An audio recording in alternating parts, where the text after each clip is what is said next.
চলো মসুর ডালগুলো ঢেলে নিই।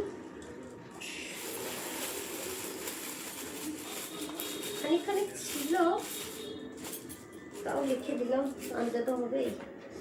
আর এখন গরমে মসুর ডালটাই বেশি আমার খাওয়া হয়। মসুর ডালটা বেশি খাওয়া ভালো নয়, কিন্তু তাও মসুরের ডালটাই খাওয়া হয় বেশি।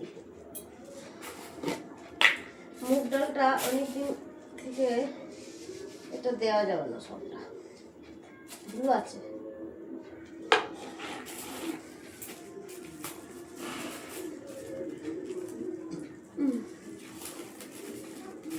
মুগ ডালটা ওই গরমে ভালোই খাওয়া হচ্ছে, নিরামিষ করলে খাওয়া হয়, ভালোই লাগে।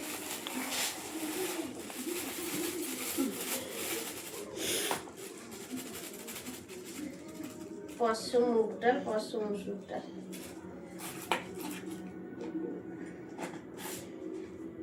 মুগ ডালটা সিদ্ধ করলেও ভালো লাগে খেতে।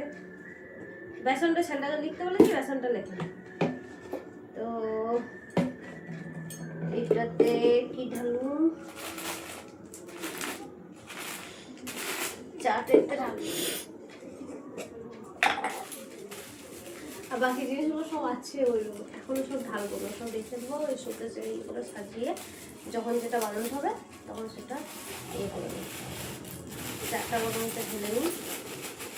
তেল আছে, ইমা চাটা সব ধরবো না নাকি, ঢেলে দিলাম তো।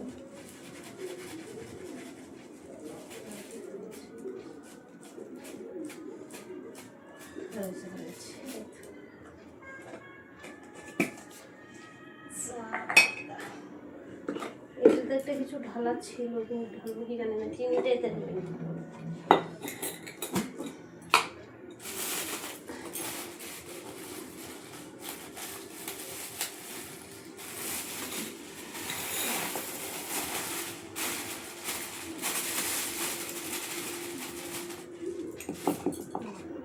চিনিটা আমি বরাবরই একটু বেশি ঢুকেছি, 2.5 কেজি করে লিখি, কারণ চিনিটা লাগে। চা আমাদের তো দুবেলা করে নিয়ে চা হয়, তারপরে আমার এতে দাঁতা একটু দিতে লাগে, গরমের দিনে একটু শরবত খেতে লাগে। লঙ্কাটা বরবো না এখন। এটাতে বিস্কুটটা ছিল না রে, আমি বিস্কুটটা কিসে ধরবো দেখছি। আমার ফেভারিট মানে প্রত্যেকটা খাবার হচ্ছে ওদের বাচ্চাদের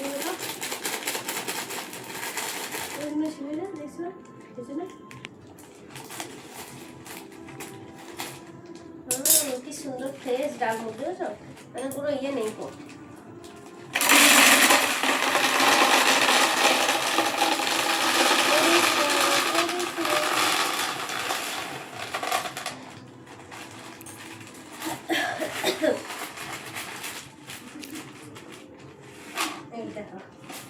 তা চলো এগুলো বাকিগুলো সব একটু সাজিয়ে রেখে দেবো, এগুলো এখন লাগবে না, এগুলো যখন লাগবে তখন বেড়ে ঢেলে ঢেলে নেওয়া হবে।